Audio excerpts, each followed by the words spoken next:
Everybody here is falling for Fool's Fall. It will be summer again in like 2 weeks. It happens all the time. All of these schmucks. Welcome to the Incoherent Fangirl. Where we may have had a bit of a delay, but we're very excited to finally speak to Kosako Jackson this week. Yay! I'm Mandy of Hemlock Falls. And I'm Karin from Winover House. Welcome Hey. back. Welcome. Here we are again.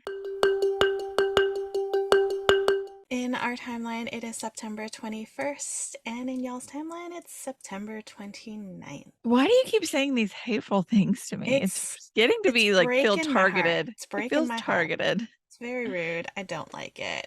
Time is the worst. It's a thief. It really is. It really is. And I don't like it at all. But here we are.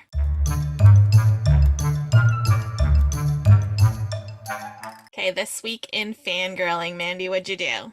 So I read a couple of books. I read The Silent Patient by Alex McCallides. I'm just going to go with that.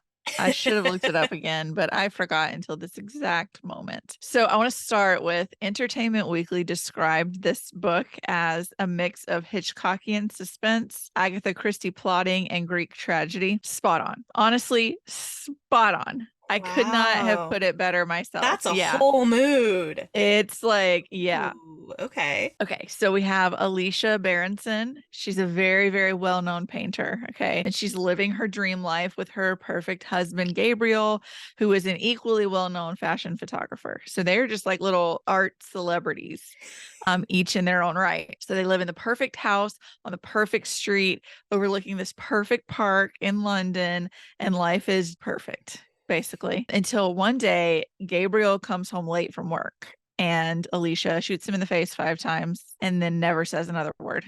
Whoa. Yeah, she goes totally silent. She's the silent patient. She's silent during her arrest, the subsequent trial, her sentencing to a kind of prison, mostly mental institution called the Grove. During house arrest, like during her trial, she's under house arrest. She completes one last painting.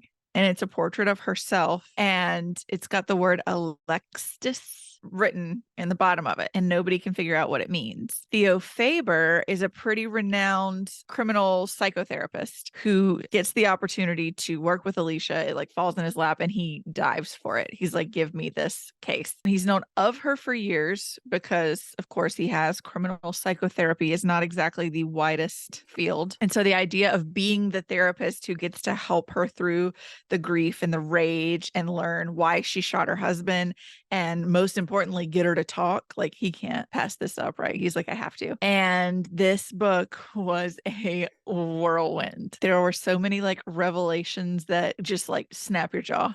It's like, what? Highs and lows that like exactly what I would expect from Alex McCallides. There's so many things that you won't see coming where it's just like, what? And you have to go back and like read the last few pages again because you're like, did I just read that right? He hit us again with the really short chapters, which made the book go by so fast. One warning though, do not read The Fury first, because there is, you know how we love it when we have books that have like our authors have like a slight crossover.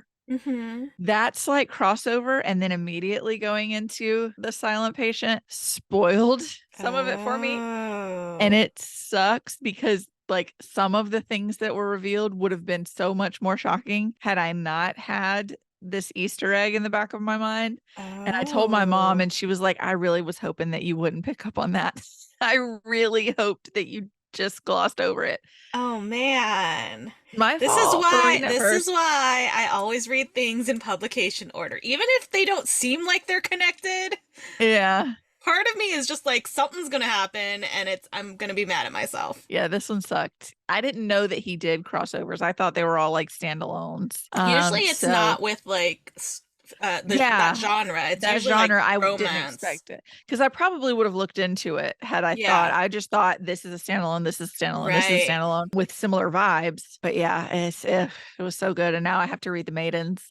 I don't know that I'll do that this week, but like it's like up the list now. Yeah, for sure. Wow. And now I understand why my whole like all of the readers in my family have been like, no, but you seriously have to read this like yesterday. I get it. I get the hype. Mama Mammy, granddaddy, all of you. I get it. Okay, and so then I finished The Hunting Moon by Susan Dennard. Still freaking beside myself. I really can't talk much about the plot because so much of it stems from a spoiler from the first book. I got everything I wanted out of this book so far. It still gives me all of the warm and fuzzies from the early 2000s. Still Twilight vibes, still Hunger Games vibes. It's so good. I put this in my blog. I don't know if you could call a YA a slow burn because there's not going to be that much burn, but this is a slow, slow story as far as the romance subplot, but so, so good. It went by so fast though. Like I felt, I guess because I was so excited and I was so into it, I felt like the story was just building up and then it was over. And that's not even a complaint about like the pacing. It's just that I wanted more, which I feel like is a good sign. Because there That's a is good thing. more, There is right? more. Yeah, Okay. there's going to be more. But yeah, I want more now. Fair. I want Fair. more now. Waited a year and I still want more. And then I haven't finished Demands Its Due by Costa Jackson. So I'm just going to give like the Goodreads version for the listeners because I'm in some spoilery territory now. So we have 17-year-old Douglas Jones who wants nothing to do with Regent's kingmaking. He's trying to just survive. So Regent is this academy. It's like if you've read Crave, it's like a Catmere Academy or like Hogwarts. It's basically like a boarding school, but this one is for rich future Elon Musks. Future Fortune 500 owners, rich kids. He is not a rich kid. We don't know if he committed a crime yet or if he didn't, where I am in the book, but he is someone who has been, I think, either framed or I don't think he did it. Don't tell me anything. I'm not saying Anyways, anything. so he's at this hoity-toity rich kid school as a not rich kid, and he's a queer Black kid who is also basically non-existent at Regent. But then a student is murdered, and no one but him and this like weird groundskeeper's son remember that this person existed at all. So he's determined to uncover the truth. Douglas awakens a horror hidden within the forest, unearthing secrets that have been buried for centuries. There's a vengeful creature that wants blood as payment for a debt more than 300 years in the making, or it will swallow all of the town into the dark. So yeah, I think I'm about of a quarter of a way, maybe closing in on halfway through, and I'm really loving it so far. I wanted to finish. We just had some weird. Yeah. So we had a weird day. I was It hoping was to a finish weird it day. today. So I'll tell you guys, my husband was supposed to have his wisdom teeth taken out today. We took a half day off of work so that I could go take him and drive him. He got none of his teeth taken out. And I was sitting in the waiting room, like trying to figure out what was going on. It was nobody's fault. It's just that the dentist was not confident because of the placement of the teeth in his nerves, like his physical jaw nerves, not like the dentist nerves. He was like, I want you to go to someone more specialized for this than me. But yeah, the time that I was going to spend reading was not spent reading. It was spent what's going to happen. But they already gave him shots. What do I do? And then coming home and just kind of vegging out. So I didn't get to finish, but I'm excited to finish. I'll probably finish this weekend. And I think that was my week. I didn't do a whole lot. I've been working really long hours to be able to do the not tooth extraction. So what did you Well, do this week? I also didn't read. Okay, I say I didn't read very much. It's 5 books, which is actually a lot, but like for me, Yeah, it's I was it's gonna not a say you lot. read like 7. You normally read Yeah. like 17, so So it was a slower week for me as well. I read Witchful Thinking by Celestine Martin. It follows Lucinda Caraway. She goes by Lucy, and she is like your regular everyday high school teacher. She's been doing this for, several years in her same small town. And one night, her sisters, and her cousin, who everybody calls the fourth Caraway sister, like they're that close. yeah. They find this like wishing spell in their families. They're witches, obviously, based on the title. So they find this wishing spell in like one of their family's books or whatnot, and they decide that they're going to each make a wish. And so they do that, and Lucy wishes for more excitement in her life because everything's pretty bland. up until this point. And turns out this wish, in order to provide her with this excitement, it doesn't really allow her to say no to things that she normally would say no to. Oh no. For example, public karaoke, running in a 10K, and That sounds also both of those sound like my worst nightmare. helping her high school crush unjinx the house that he has just inherited, which also happens to be her dream house and is across the street from her house. Is she gonna move And in? he basically 10 years ago after graduation basically just left. Literally graduation ended and he's like peace and leaves town. He's a merman, by the way. Oh, how And does so that work out? it's kind of like Ariel where he has fins in the water, but if he's out of the water, he's got Okay. legs. Yeah. I was gonna say, how's he Yeah, got a house? exactly.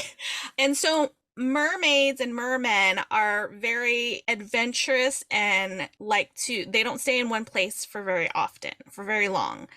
And so, he had left 10 years ago. He's back in town and has been saddled with this house by his parents. They were like, "It's your birthday. We bought you a house," which, hi, Surprise. can you adopt me? I would like a house. Yeah, God. But so they buy him a house and he's like, "Why would you do this? Like, I'm not staying." But he's like, "We'll fix it up and then we'll sell it and then I can leave town." And she's like, "Cool, I'll help you," because apparently this is part of the wish and it makes her life exciting. And, it's romance. Attraction Yep. sizzles between the two of them.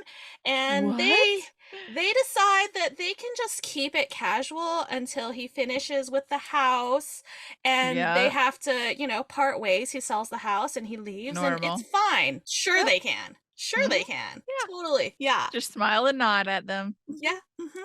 Yeah, okay. And it's a good time. It's a lot of fun. It's like this small town, small magical town, and everybody's, kind of feeling the magic vibes, even if they don't have Hmm. magic. And it's a good time. Everybody seems to know everybody. It kind of gave me like Gilmore Girls-esque vibes, but with magic, like similar to Unfortunate Side Effects, but like a different but similar. Yeah. Yeah, I It's get what like you're saying. magical Gilmore Girls, but like not exactly.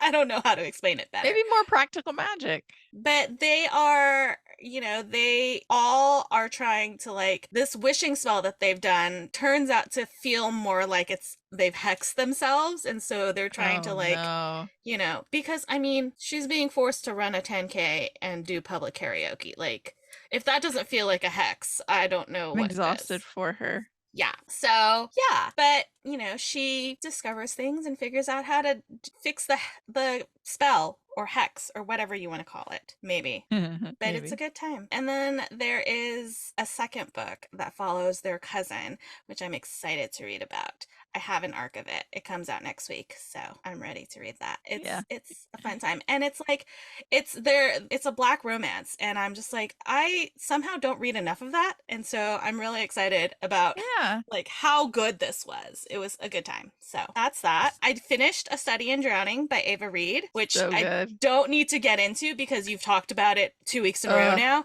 But yes, so it good. was so good. I definitely was Reston. like, I see what's happening here. Yeah. I see what's happening here. Yep. But it was still like, wait a minute.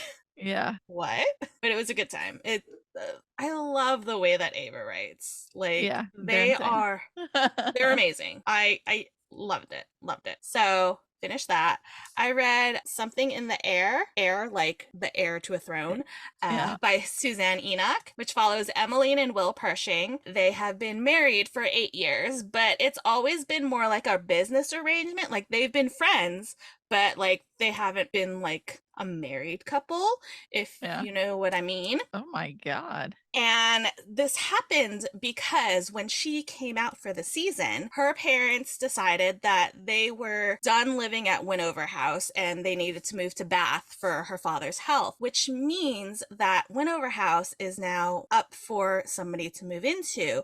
It's owned by her grandfather, the Duke of Welshire, and he has two conditions for whoever is going to be living in there. It has to be the next person who's getting married in the family, and they have to produce an heir within 5 years in order to stay in the house. If they don't produce an heir within 5 years, they can't stay in the house. If they do, then they can live in the house for the rest of their lives or until But they they've been decide to married leave. for 8? I'm not done, Mandy. I'm like, the math ain't mathin'. So I'm not done. And so since her parents are leaving, Emmy is like, well, I have to get married because it can't go to my cousin. I love this house. So she, on a whim, proposes to her friend Will. And he's like, you know what? Sounds like it's mutually beneficial because he wants to go into government and whatnot.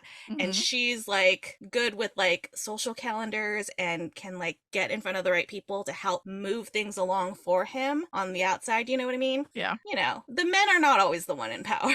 And so they get married after 3 days, and they get to stay in Winover House. And fast forward, it is now 8 years later. They've been married for 8 years. Emmy gets a letter from her grandfather saying that his 70th birthday is coming up and he's going to throw a big birthday party, and he wants all of his family to be there. His children, his grandchildren, his great-grandchildren. And Emmy is in a panic because Emmy told her grandfather that they did have children.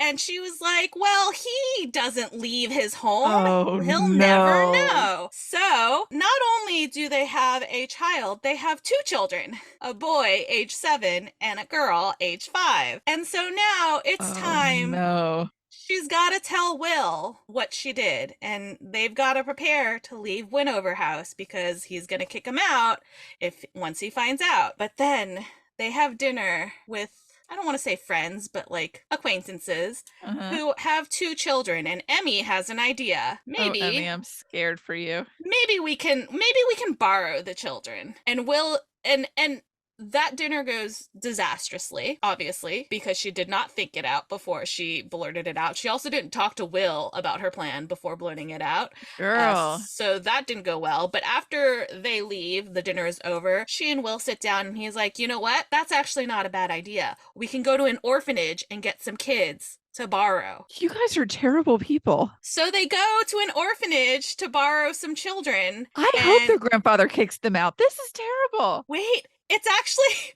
it's terrible until you get to the end. So they end up bringing home George and Rose from the orphanage, and they bring them home and they sit them down and they're like, this is what happened. And they tell them why that they have brought them into their home temporarily for 8 weeks. And so they come to a mutual agreement where the children will learn whatever they need to learn to be in proper society.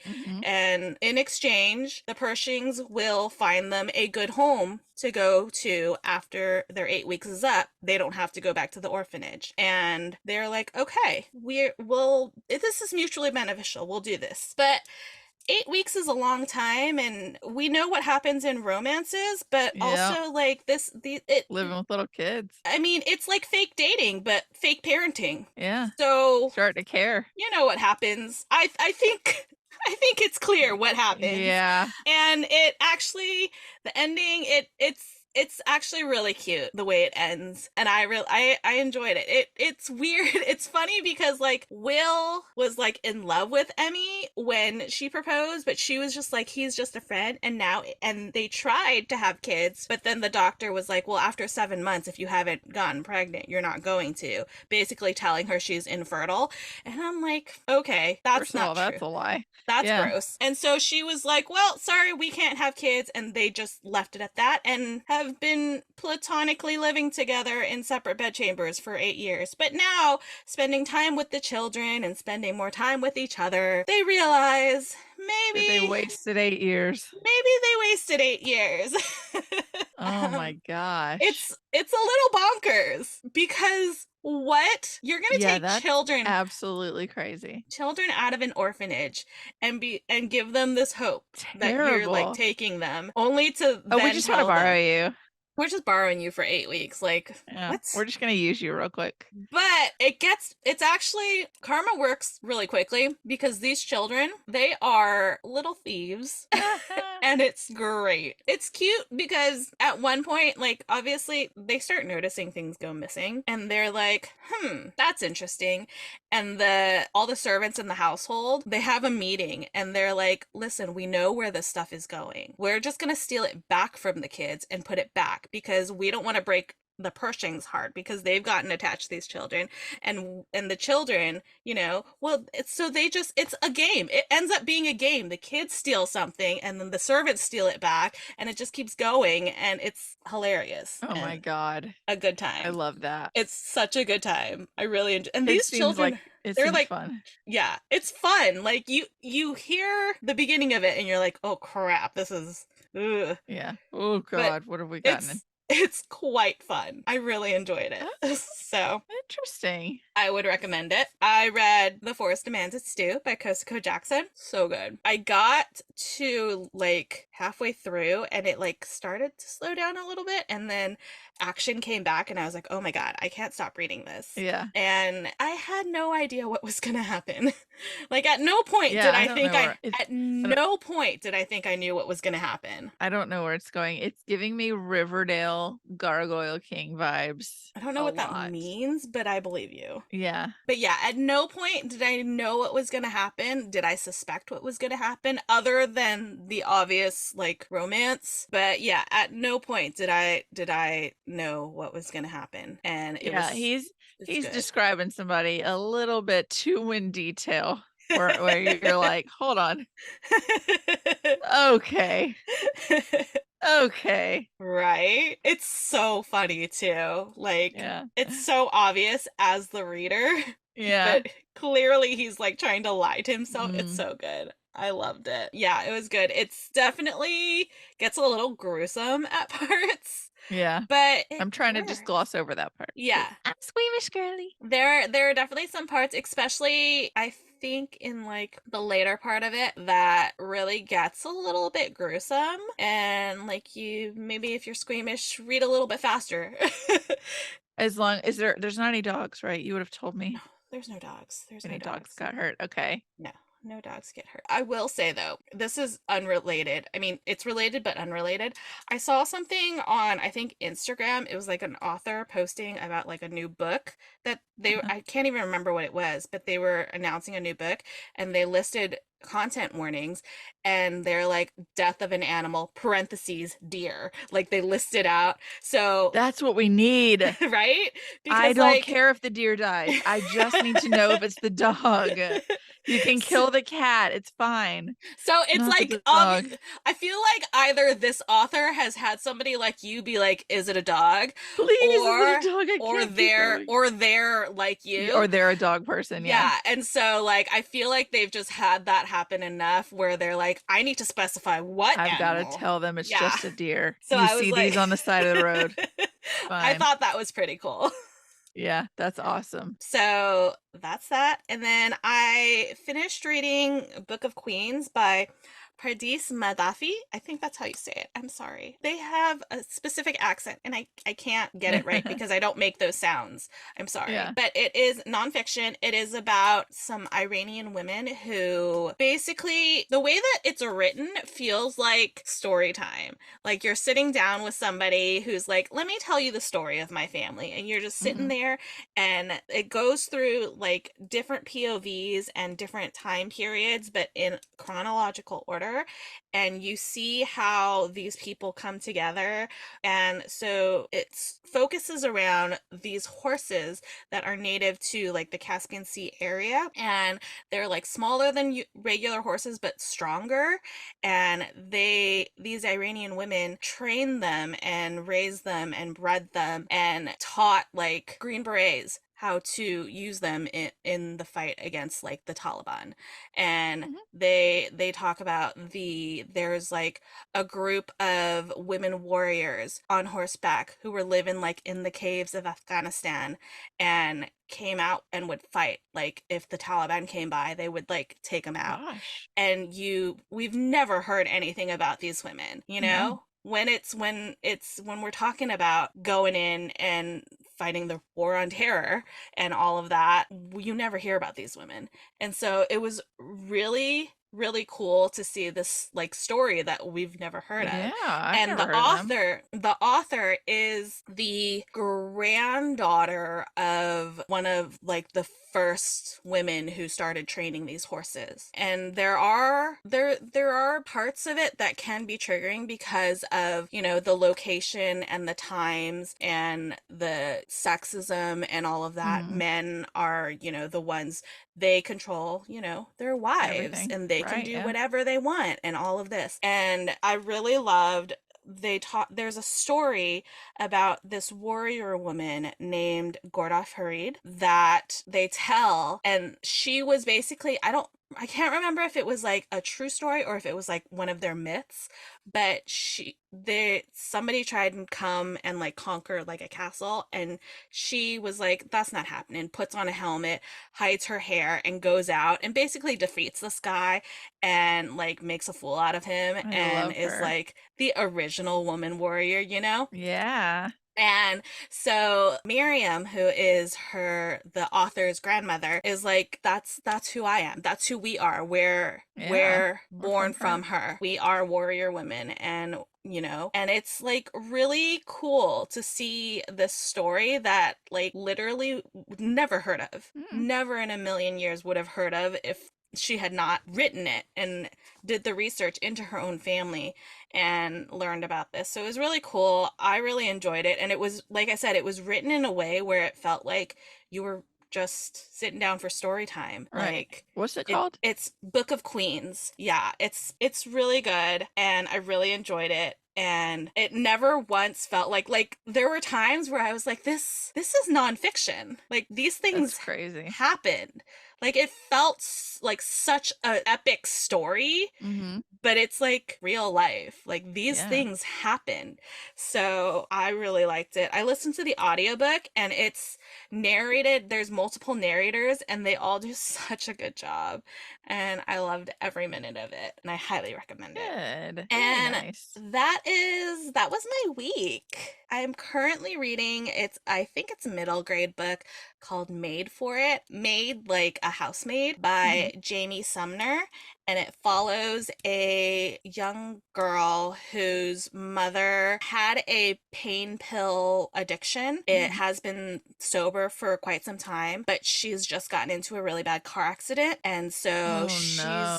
she's you know, she's not able to, she doesn't fall back. As far as from where I'm at, she has not, you know, Right. That's fallen always back the into fear addiction. though with stuff like that. Yes. And that was one of the things, like she goes to the hospital while her mom is there and she realizes like they're giving her a morphine drip and she starts freaking out and the doctor was like, we can put it on a pump so you can control it, and her mom's like, no no no no, No. I want Yeah. you guys to control it, Yeah. I which can't control it. I felt like was a good like Yeah. should have been a good sign for her. But you know, I'm not done with it, so we don't know what happens. But mom seems to be staying sober and it's Good. looking good. But because mom has, you know, like broken leg and is healing, she can't do any of her jobs. She's, you know, a maid. She goes and cleans people's houses. She's an Uber driver. She does an Etsy store, like all these odd jobs. And so the daughter is like freaking out, like, how are we going to pay the hospital bills? How are we going to pay for the physical therapist to come and work with you? And freaking out about all of this. And so instead of, you know, calling her mother's clients and saying, hey, she's not going to be able to come and clean for you guys, instead, what she does is she goes and does it for her. So Oh, she goes and cleans the houses for the money and is trying to that's so um, nice. it's very sweet, but it's like I'm like stressed out because I'm like I feel like she's really young. Like Yeah, she's a child. I think she's a ninth grader, like pretty young, like just Yeah. starting high school. So yeah, I haven't finished it, but it's pretty good so far. I really like the fact that mom is staying sober. I was Yeah, very that's worried cool. about that. but like she seems very committed to it, and you know, it's a lot on the her daughter's shoulders. Her name's Franny. It's a lot on I know, Franny's that's shoulder. sad too. And at the point where I'm at, like, I feel like the point where I'm at is like we're getting really close to the climax. So things are happening, and I'm just like, what's gonna Happen happen? faster. And there's also like there's a boy in her class that she like might Oh like, you know, Lord. and he's like adorable. So yeah, you know, it's going, and there's a mean girl who ends up not being a mean girl because of reasons, like there's spoiler reasons. Yeah. But it's very good so far. It's funny. They specifically mention the bend and snap from Clueless. It's Legally so Blonde. I'm Legally sorry, Legally Blonde. Blonde. That's You know okay. what I meant. Yeah. Yeah. I was like, Oh my God, the this bend is and so snap works funny. every time. It's funny because the mean girl is like telling her like you need to do the bend and snap, and she's like, what the hell are you talking about? And so and then the boy walks by. The boy walks by, and as she's doing it, and he's like, bend and snap. And she was like, Franny's like, you know what that What? is? Everybody She's knows what that is, honey. He's like, Everybody. of course I do. It's my mom's favorite movie. It's so funny. I Oh, I love it. love that. But and Franny, bless her heart, Franny's a math girly, and I'm like, girl, Oof, I don't. she asked her math teacher for extra work, and I was like, You remember that TikTok sound where it's like, I don't relate to you? I think is that yep, Billie Eilish? Yeah. I don't know, but yeah, that's. I was like, girl, I don't relate to that at all. no. I don't understand that. But so that's my week. Very nice.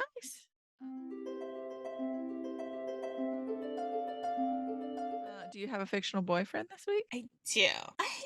I only wrote down one, but I feel like it's like a tie between three now that I'm thinking about it. Oh Lord. I'm gonna say Preston from A Study in Drowning. It's got to be Preston. I love that man. It's so clear that he's gone for her. I know. And like it takes so long for it to like She's just over here taking her pills and it's tying her just hair bows. I'm just like, Girl, open your eyes for a minute. he's so gone. And he's so Yeah. like fiercely like protective. Like he seems all like cranky and whatever. But Every he's time like, Ianto's near, he's like, I yeah. ain't leaving her. I ain't leaving Right. her with you. So Preston, also Will Pershing from Something in the Air. This guy is so like he's so proper, but it's so in such a funny way. Like it's just so ridiculous. The whole story is like ridiculous, and he's just like makes it extra hilarious. Like he just like very casually just drops hilarious things, and I don't know how to explain it, but he's so funny. And then Everett Everly from The Forest Demands Its Due. Yeah. He gives me similar vibes to Preston, where like he seems like he's an asshole, but like That's our favorite kind. Is he an Yeah. asshole, or is he just really gone for you? You Yeah. know? So yes, those are my fictional boyfriends this week. How Very about nice. you? I like Everett. I'm digging Everett Everly with you. I don't really know, like I was trying to fan cast him and I can't. Like my brain just doesn't function. But yeah, I'm digging Everett, and then I'm still hung up on Jay Friday from The Hunting Moon and The Luminaries. Yeah. Even more so this week for spoiler reasons.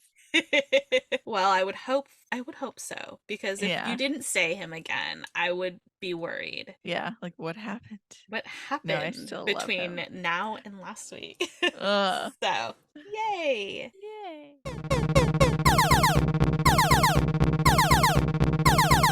And that sound means we have an intruder alert. Intruder alert. We're so excited this week. We're speaking with the author of The Forest Demands Its Due, Kosako Jackson. Welcome to the podcast. Thanks so much for having me. I'm super excited to be here. We're excited you're here. This is going to be so much fun. So the first thing that we usually ask our authors is, can you give us like the elevator pitch of the book? What is it about? Ooh, that's a good one. So The Force Demands Its Due follows Douglas Jones, who is an African-American teen who gets a unique opportunity to attend a boarding school in Vermont that has a strange curse attached to the town where anyone who is killed within the town's vicinity is forgotten by everybody except for the descendants of the four founding families. And it turns out, for some strange reason, Douglas also has the ability to remember these people, even though he's not connected to these founding families, and links it to a malevolent god that lives in the forest that is responsible for this curse that he has to defeat. Oh my gosh. Okay, so I'm thrilled. Like, I'm so excited that we're talking to you, but I'm not gonna lie, I have not completely finished the book yet. So I keep looking at my watch. Like, is it time for me to like be able to go downstairs and Oh my finish? God. How far are you in the book? I have to know. I have just earmuffs if you haven't read it yet, spoiler alert. But he's just woken up in like his worst memory with the Okay. half human man. Got it. Oh. And he's like just finding out that he's not supposed to remember all these things, and like the headmaster has drugged him, and I'm like, ah, You had a good part. What are you That doing is- here? Go You're go. like you're like on the edge of your seat in that moment. Like, yes, how are you even here?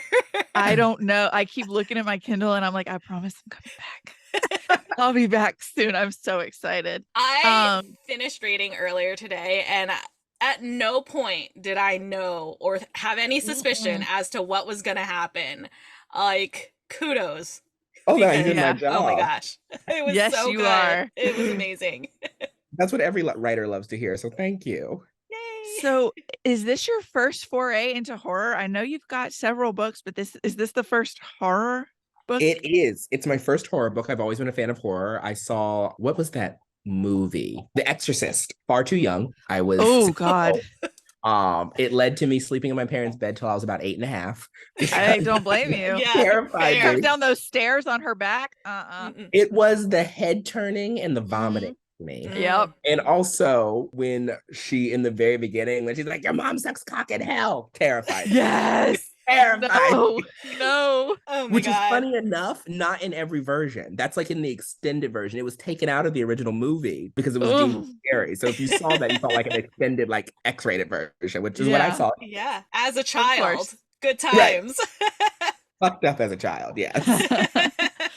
So, what's it like jumping from genre to genre? Like, how do you get in the headspace to go between different genres, and how do you jump into writing horror? So I think I'm pretty lucky. My agent, Jim McCarthy, is like, if you can write it, I can sell it, or I'll do my best to sell it. And Aw. so I'm very lucky about that. So we usually have a really deep conversation about like the themes of the book and what genre it fits under and things like that to help to figure it out. But I try to not write in too many genres at the same time. So I sell a lot of books, but I also try to like stagger them. So I'm in a writing stage and an editing stage. So it makes it a lot easier in the Okay. brain space. And usually when I'm trying to like write a book, it's a lot of first plotting and then figuring out like what other comps are there and other genres that I want to read and understand to help to make the book like a fresher, realer book. I love that. That's a really interesting way to do it, because There's a lot of you never research get that goes stagnant. involved. Yeah. Yeah. Yeah. And I love that your agent is just like, I got you. Like, no I matter can what do you're it. doing, I got it. Like, Jim is very That nice kind to me.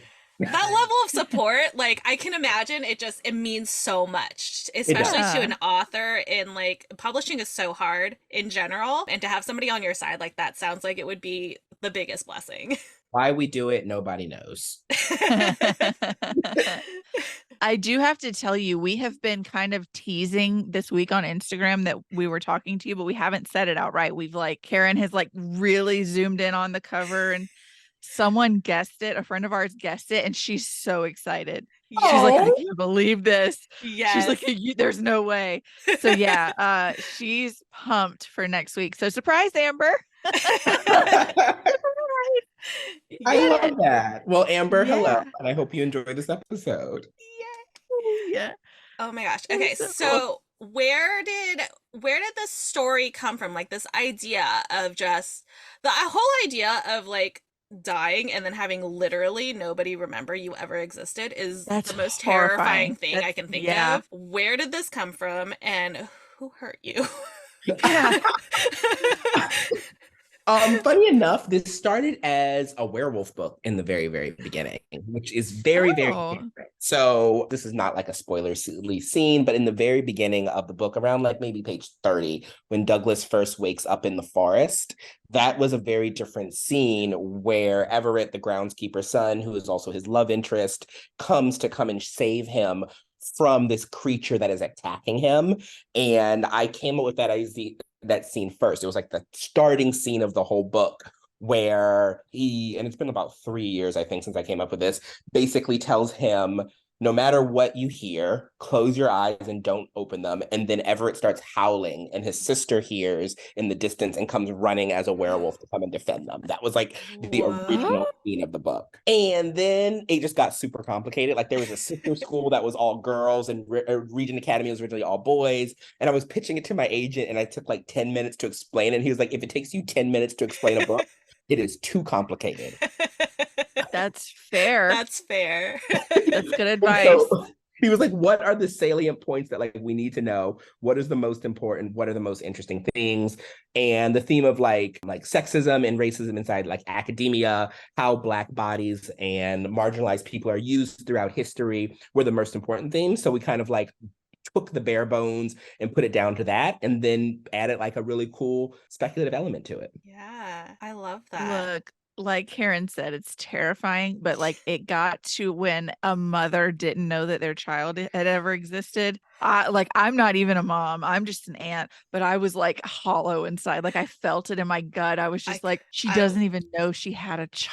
Breaking. Oh my God. Yeah, it's definitely like, it's one of those things that when you think about it too much, it physically hurts. Yeah. And like, this sounds so masochistic, but like, I love that in a book. I think that horror and fantasy needs to have more scenes that like masochistically hurt you. I feel that. Like, I feel True. like if you're not having a strong visceral reaction to something, like, what's the point? Yeah. Right. If I'm What's the not point? feeling pain and hurt after reading a book, then why did I read it? Now, not every genre of book needs that. Right. I think a majority of them do it, especially like in the horror and fantasy space, because it adds more like real stakes to the book. Mm-hmm. I want to be able to tell yeah. people this hurts so good and you have to read it. Right. That's like the sign of like a good book. Yeah. Yes, Is that it hurt, but definitely. it was still it's worth the pain. Right. Because some of the books aren't. Some of the times I like read like this was not worth it. Yeah. Right. Yeah. For sure. So I don't want to get in too much detail because Mandy hasn't finished it. Yeah. But at the end, Mm-hmm. there's, I don't know how to say this without spoiling things, but is there a possibility of maybe returning to this world from a different character's POV? Oh, interesting. And I feel like you might know who I'm talking about. Mandy doesn't because she hasn't finished, but like, I actually don't think maybe actually I do think I know who you're talking about. Maybe we'll see how the sales do. That is because I feel like it would be really interesting to see after everything that happens in this book how this person goes on about their life. That's a fair so like sales are like king in publishing. Okay, so everybody Hear go that, buy everybody? this book right now. My editor would probably be open to it. Standalones are just doing a lot better in fantasy at the exact moment. Mm-hmm. So I originally had pitched it as a 2-book deal, very originally, which had a completely different antagonist in the second book, which have really pushed Douglas out of his comfort zone and dove more into the history of this town. Since a big theme of this book is like history is written by the victors, which has always been a quote that I found very, very interesting. That like who just gets to decide like who is the villain in our history books, and how do we like rewrite history inside of our stories. And so like that was going to be ratcheted up to that even next level to add more detail.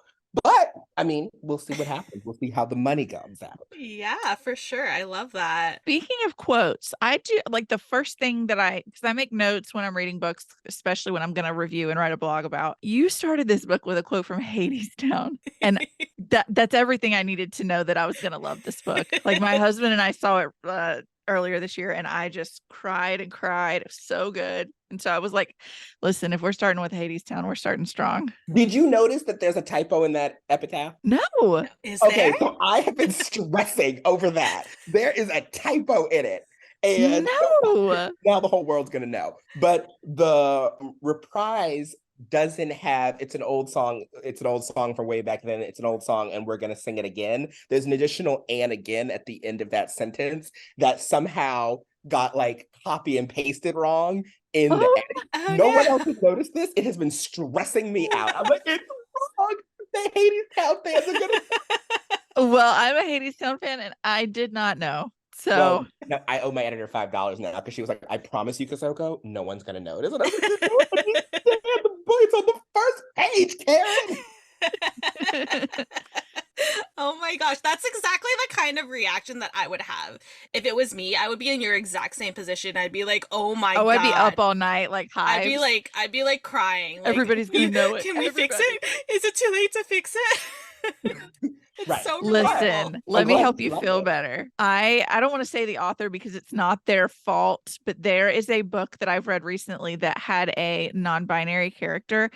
And this author was very, very careful the whole time. They are non-binary themselves to never gender a character like this specific character at all. They are non-binary. I'm not going to add anything gender specific. Their editor inserted one case of a gender specific, Oh like, no. and like a beta reader found it when we were like all, or an ARC reader, I'm sorry, we were all ARC reading it, and somebody found it, and she was like, "It's gone to print, hasn't it?" And the author was like, I think so. Oh my god. And thankfully they were able to stop at the last minute and get it changed, because it could have been like, this is a pretty popular book Yeah. and series. Thankfully the author was able to, because of this one ARC reader, Oh my fix god. it. That's insane. But like, oh my god. and it's like the editor added it, and like the author was able to show, like, in all of my drafts, I never did this. Yeah. So it's like, my why, heart is like, why did you my change heart is it? racing on their behalf right now. Yeah.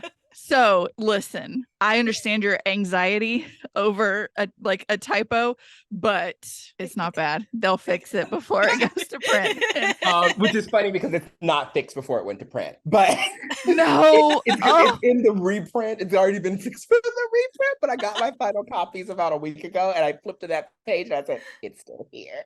Oh my god. Listen, You know it's what? just going to be an inside joke with everybody Yes. now. It's there on Yeah. purpose. It's there on purpose. You did it on It was- purpose. You were just trying to make sure your readers had critical reading skills, and I clearly don't. You wanted to separate the real fans from like the casual fans. Yeah, I'm a casual fan. That's so funny. Yeah. But I understand the I'm anxiety. sorry. but, like, I am I'm sorry. I'm not. Yeah, we're we not don't want to laughing at you, dismiss but, I like, your. accept it. we- It is what it is. I mean, we're all human. Like, it happens, right? Yes. So human we beings just exist. we'll roll with it. Okay, But- so of your multiple books, do you have one that stands out as like your favorite that you've written so far? That's a good question. I would say by default that answer constantly changes based on which one I'm like most involved with right now. So my probably logical answer is The Forest Demands Its Due. But I actually do think it's my best book. Like, I love it the best. When I got started as a writer, I wrote my first story when I was 6 years old. And it was about some kids who were like in kindergarten who went out and like ran away from home. And they went to the forest and they got eaten by bears, and their parents found their clothing. Oh my god. Wow.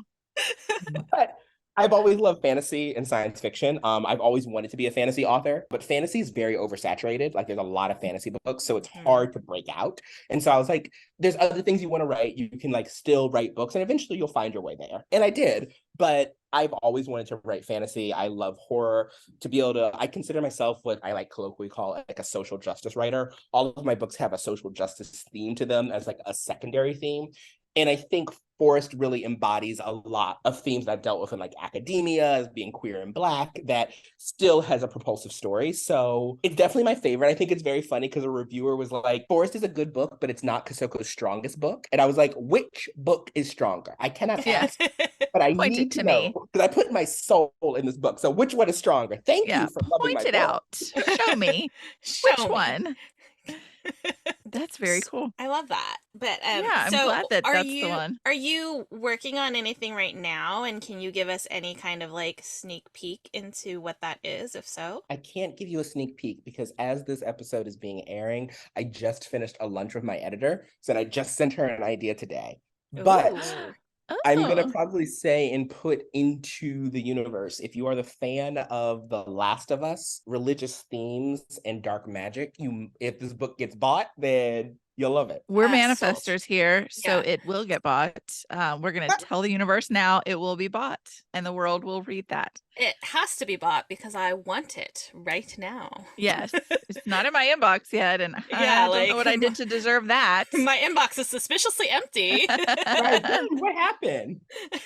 Oh, I'm that's gonna switch. I'm gonna switch gears a little bit and ask you a question that we ask all of our authors that we have on. This is Okay. the moment where every bit of media that you've ever consumed is gonna leave your brain. It's okay. You can take a minute. Oh, I know this question. Do you? I So think I do. we have a segment called Fictional Boyfriend of the Week. And every week we pick a it could be from a TV show, a movie, whatever. It does not have to be a boyfriend. It could be a fictional bestie. Karen's had a fictional granny, it could be a fictional non-binary friend. Do you have like a one or multiple fictional characters where you're like, that is my boo thing, that is my bestie, that's my favorite fictional character? This is not what I thought it was going to be. So I can Uh-oh. answer multiple things. So I can Okay. give you multiple. So my fictional best friend would be Alice from The Magicians. Uh-huh. That's a good Okay. one. I just have a thing for like very strong will. Like the girl is obviously like the strongest, brightest person in the room, and no one listens to her. Those are like my favorite Yeah. type of characters to read and write. Mhm. Fictional boyfriend is going to be a little bit niche, but it's Dr. Halstead from Chicago Med. I've just been obsessed Oh, with Chicago Med recently, and I've just been like burning through all the seasons. And though he's like a very brazen, like redhead, like why are you not yeah. fired yet? Yeah, Honey, I'm there. I'm there with you. Yes. I've never Yes. watched it. I'm gonna have to watch it. I'm Chicago in. Med is like I don't understand how Dick Wolf, who has made like Law and Order for like 150 years, and literally all of his spinoffs literally follow the same pacing. I'm still on the edge of my seat, like, oh, Yep. it's an arrhythmia. What's Yeah. happening? What's What? gonna happen? Oh no. Yeah, for That's how I sure. was when I was growing up watching ER. Like I was a medical expert at 8 years old because Dr. Carter said this.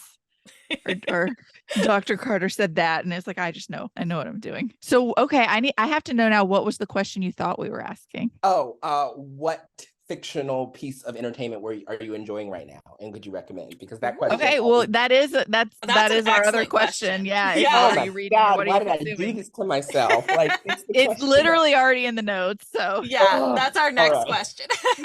So I would say A Study in Drowning by Ava Reed. yes, we I both Yes. finished it. is Yeah. it good because it's sitting on my bookshelf? It's So good. so good. It's so good. Like the way that they write is just it sucks you in and you They're a get wizard so for yeah, sure. they Yeah, really I'm are. obsessed. I cannot wait until I can start reading it. I Yeah. just need to like get through this like week, and then I'm gonna curl up. My boyfriend's out for the weekend. I'm gonna curl up with the Perfect dog time. and Oh, like yes. read. Yes. It's funny you bring that one up because we did our like fictional boyfriend of the week segment already, and I picked both Preston from A Study in Drowning and Everett from Forest. Yeah. So I'm just like, this is Yeah. very exciting. They give like I was saying this earlier, they give kind of similar vibes where like they're kind of assholes, but like are they assholes or are they just gone for this Are you person? just oblivious Are that you they're just gone yeah. for you? Yeah. So that's kind of like the vibes that I get from both of them. And so I'm really excited for you to read it. I I cannot know. wait. Like I have been looking, and it's funny because we're both at HarperCollins, and Mhm. HarperCollins doesn't really do arcs anymore, physical arcs. And so I like have been hounding, and I went to the office today for something. I'm doing a video, which will come out in a couple weeks, hopefully, for HarperCollins. And I was like, "Where is it? I know y'all have a copy of it." It's And they're like, "We somewhere. don't have any physical copies." And I'm like, "This is a lie." Now I can Someone has tell printed this. right. I can tell my It's claim to here fame is that I somewhere. read Babel about a month before everybody else because I an Oh, e-arc of it. Like I had just become like a client. I said, "Hi, Babel's coming out. I need the book right now." yeah. That's the best That's thing. how I was. love Okay, that. so I don't have any like cool ties. I obviously don't have a publisher, but I got to do that with Fourth Wing. So like I feel kind Ooh, of that's cool a good about that. one. Yeah, I'm Yeah. like I read Fourth Wing before everybody. So I get it with the claim to fame, like reading the good book before Yeah. everybody else. Okay, so what have you read or like watched recently though that you want to recommend? Ooh, that is a good question. Okay, this is gonna be kind of camp. Go The for it. Nun We love 2 camp. is an exceptional piece of entertainment. Yeah. I did not see the Nun 1. I have a habit of not seeing like if it's not like a high tier piece of like entertainment or like something that's like a big property. Sometimes I'll watch the second one before the first one. Like I did that with Top Gun Maverick. I've never seen Top Gun, but I went to go and see Top Gun Maverick. I love You don't need that. to know I that. did it with a lot of the new Star Wars. I hadn't seen any of the old ones. I just Right. But the nun high camp. I don't understand how this nun girl somehow used like a holy relic in the first movie that I learned, and now she's using another holy relic. Is she going to be canonized? How are you using two holy relics? That seems like something that like the Pope should care about, but they don't. They're just like, you can use another holy relic and beat this demon. And I was like, no priest has ever done this before. I'm a little bit concerned that they're gonna like in the Nun 3 be like she's a witch. Oh a my God. witch. Look, I'm sure my husband would love to make me watch all of the nun movies with him, but I suddenly, like 4 or 5 years ago, became a chicken shit. I used to love every scary movie that ever came out ever. And then one day it was like, I can't. I'm too scared. I don't sleep. So now, like, he has to watch all of it without me. I could give that one a chance, though. The Nun is not that scary. I will give you that. Like, I mean, maybe there's like one or two scary scenes, but like someone who watches a lot of horror, The Nun 2 is more fantasy than I would consider. And the world building's really bad. But I am obsessed with like whatever her like Tassa Famiglia, whatever her name is. I'm obsessed with her, the actress. I'm Yeah. also obsessed with the idea that this movie takes place in like 1956. And she took off her habit to get ready for bed. And she had the sleekest, most even bob cut I have ever seen in my life. And I was like, which nun did her hair to give her a Tresemme bob cut? Because it was In exceptional. 1956. I was Oh like, my you God. are a bad bitch. And I love like I I love she was a that. fighter. Like, That I'll is have to watch amazing. it. My problem with a lot of horror lately is that there either is going to be some sort of sexual assault, which I don't like I can't stomach that, or a very vividly or like very in your face broken bones. I can't. Like, I feel like every movie that I've sat down to watch lately that's been scary, someone's broken a bone and it's been right on camera, right in front of you. And I just like, oh, I think someone does break a bone, but you don't like see the bone. You just see it like the body break, but you don't yeah. see the bone come out. There's no sexual assault on in there. And also like it follows kind of like the Power Rangers ideal that like this nun throws somebody into a brick wall and they just kind of land and start coughing. I Not could like do that. Yeah. right. I'm like, you should be concussed. You should I be just dead. don't want to see somebody's arm bent an angle that it shouldn't be, or like a leg Yeah. that's where No, I get that like, doesn't happen. ugh. Someone does get their head bashed in, but it's PG-13. I think it's like R, so it's like you just kind of see the blood. You don't actually see like Oh, bone. okay. I feel Okay. like you're really selling this You though. really are, but I Like, feel like I'm gonna laugh at it the whole time. Like, I'm not gonna be scared. I'm just gonna like I throw kind of popcorn at this. laughed at the nun because like the nun is like mother. Like she's like 7 feet tall. She doesn't talk. She's like just Oh, smirks. She's mother. And I was like, she has done no wrong in this movie so far. I want to know how many when did this come out? Is this new this It year? came out like 2 weeks ago. Yeah. Okay, how many how many drag queens for Halloween are going to be the nun A lot. because she's mother? Like, She's definitely okay, I'm Okay. ready for that. okay. I'm ready for that. I'm here for this. I love this. Yeah. This sounds exciting. Remember how I told you we go on tangents? This is Yeah. That perfect. was This is that it. was one of them. This is it. It wasn't One Direction this time. It was the nun. Oh, And man. Karin just kind of sits and laughs at the I tangents. just kind of I just sit back and Mandy goes off and I'm just like, this is so much fun. I don't have to do as much work. I just get That to makes it listen easy to for a you. fun conversation. That's what we're here for. Thank you so much for joining us. This Oh my is God, so thank much you. I fun. love interviews. And this is fun. We're so excited for this book to be out in the world Yeah. and for people to read it. I'm excited to finish it. Yeah, this episode is coming out before the book does. So if you're listening to this right now, you can go pre-order The Forest Demands Its Due. It is excellent. You will love it. And if you don't, I will find you. Yeah. But go pre-order. Thank you so much for hanging out with us. And I Of can't see. course. Oh wait, Can Karin wait. has to tell you our Oh, I do. our See, disclaimer. I do. This is the part where Mandy has no shame, and I'm going to pretend I'm like not I feel sorry, but it's a lie. So now that you have been on the podcast, I am sorry to inform you that you are legally obligated to come back for every single book you release from here until eternity. Okay. Sounds amazing. I'm okay with We that. demand our due in that we have to talk to you again every time you release a book. Not Yeah. sorry. Oh my God. That sounds great. Yeah. And you'll have to tell us once you read A Study in Drowning, you'll have to message us and let us know how you Yes. liked it. Yes. Yes, Yeah. because I want to hear all your thoughts on this. Yeah. I know I'm gonna love it. Like, I love atmospheric writing, so I know I'm gonna love it. Yeah, Oh, they're insane at yeah, the they're atmospheric very good writing. at that. Yes. So yeah, that was our disclaimer that we have to add. Yes. I can't believe I almost forgot that. I know I I wasn't gonna know let you. I almost got away scot-free. You No. almost did. You would have been the only one to ever get away from us. But nope, that's why there's two of us. Gotcha. And One of I you always cats tell people remember. we don't make the rules. We just enforce them with these hands. So Those little at your own risk, you can try to not deny very us. strong. No, that's good. I cannot wait till the next one. I'm This is so exciting. Thank Yeah, you we're so thankful that you were able to come talk to us. Yes. Always. I'm just one Zoom call away. I love that. Thank you so much. And we'll talk to you soon. Talk to you later. Have a great day. You too. Bye. Bye.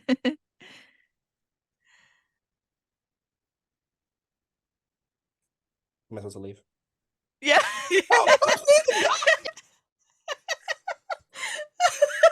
Kasoko Jackson, everybody. Oh my God. Oh my God. Again, I feel like we could be besties. Yes. He's like, okay, bye. Like I was just on a phone call with my bestie. Oh my God. That was so much fun. I love it. Everybody, like, seriously, go. The pre-order. Forest Demands Its Due. It's got the coolest cover. It's such a cool cover. Oh my God. It's such a good book. It literally keeps you guessing the whole time. I had no idea what was going to happen. Ending was chef's kiss. Like, I can't wait. So good. I'm so excited for you to finish it and so that we can talk about it because I have nobody to talk to about it. Yeah. I'm so excited. I'm trying. Do we want to go ahead and do a spiel? We can do it. Let's go. Spiel it. Time for a spiel. If you enjoyed this episode, please like, follow, and subscribe wherever you are listening to us. Please also follow us on social media. We are at The Incoherent Fangirl on all the things. You can also visit our website, theincoherentfangirl.com, which also has all of the episodes as well as all of our blog posts about all of the books. Not all the books, but a lot of books that we're reading. Yeah. You can also subscribe to our Patreon at theincoherentfangirl.com/Patreon to get early access, video episodes, exclusive deals. You can see our pretty faces. And speaking of exclusive deals, you can also shop our merch store, theincoherentfangirl.com/shop. There's lots of cute stuff in there. Merchandise. It's fun. And it's getting to be like sweater weather, and we've got some sweaters on there that are very cute. One of my nieces wore hers to school the other day. I love it. Yeah. If you have any comments, questions, concerns, suggestions, design ideas, or you just want to tell us that we're pretty, we will accept all of those at theincoherentfangirl@gmail.com. We love hearing from y'all. And one final way for y'all to support the podcast is to rate and review on whatever platform you are listening to us. Please give us your words. Give us your words. We love words. We're not math people. We're words. No math. No math. Just words. Please don't send us math questions. No, please. We beg. She is at Mandy Perv on all the things. And she's at Miss Made in China on all the things. And once you have followed us on social media and you followed the podcast on social media, you can go visit our internet besties and do some self-care because we want you to feel good. Yeah. So what you need to do is head on over to herecomesthenerd.com, use code FANGIRL, and you'll get 20% off your first order. Then once you've got all your artsy and pinish goodies, head over to onceuponabookclub.com. We have 2 codes for you. You can pick whichever one your little heart desires. You can alternate them. We don't really care. We love you anyways. So use code Karin10 or Mandy10 for 10% off. Just make sure you remember there is an I in Karin. Spell it the right way. And once you have gotten those goodies, you've gotten your pins and nerdy art and some bookish boxes, some bookish goodies, you're going to want something to be comfy with and cozy. And so you're going to head over to entrancingelixirs.com, use code FANGIRLT, and you'll get 10% off. But remember, unlike Karin, there is no I in fangirl. It's FANGRLTEA. And our bestie Sam had a really exciting announcement recently. So I don't want to announce it just in case that it's not public, but it's everywhere. Is it it's on there? everywhere.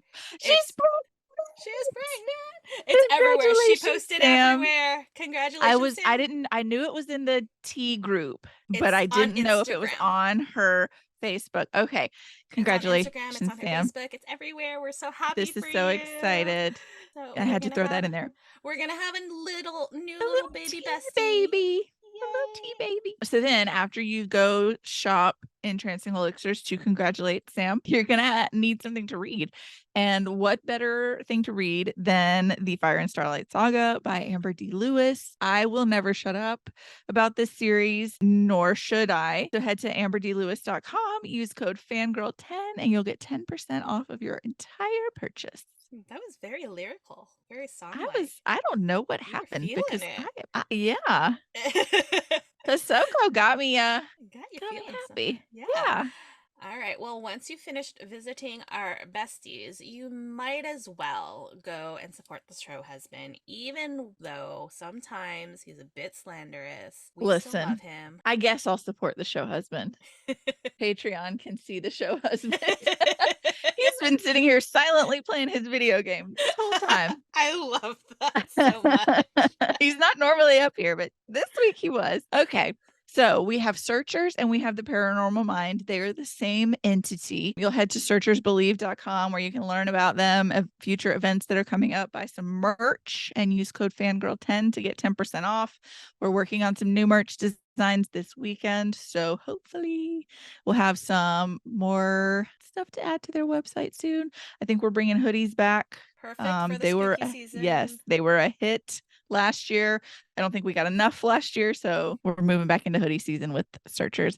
Then after you listen to this episode, you're going to want to go wherever you're loving your podcasts and listen to The Paranormal Mind. Just remember, anytime he says something mean about me, it's a lie. I've never once told that man bye, stupid. I always say, have a good day, love you, don't forget your lunch. And then half the time, he forgets his lunch. That's not my fault. Maybe he tells himself bye, stupid, as he's walking out the door. Lunchless, but it ain't me. Anyways, searchersbelieve.com, use code FANGIRL10 and you'll get 10% off. And remember, friends, we will lie for you. Oh. If somebody is policing your spending, you want to give away from the Incoherent Fangirl. Congratulations, bestie. So happy. We deleted the post because we didn't want anybody confused and thinking that the giveaway was still happening, because it's not. You won it, and that's all they need to know. And if you need a graphic for that, Karin knows Photoshop and I know Canva. So exactly. We're total pros here. We got your back. And the fact that it happened to be that thing on your Amazon wish list that you've been wanting and talking about, like, Kismet. How lucky is that? The universe was looking out for you, as were we, obviously. And that was the Incoherent Fangirl. Thanks for listening. Thank you. We love you. Bye. We are sponsored by our friends at Here Comes the Nerd. Pins, stickers, magnets, and more. Here Comes the Nerd has happy art for all fandom-loving hearts. New customers can use coupon code FANGIRL during checkout for 20% off their first order at HereComesTheNerd.com. Coupon applies to ready-to-ship items only.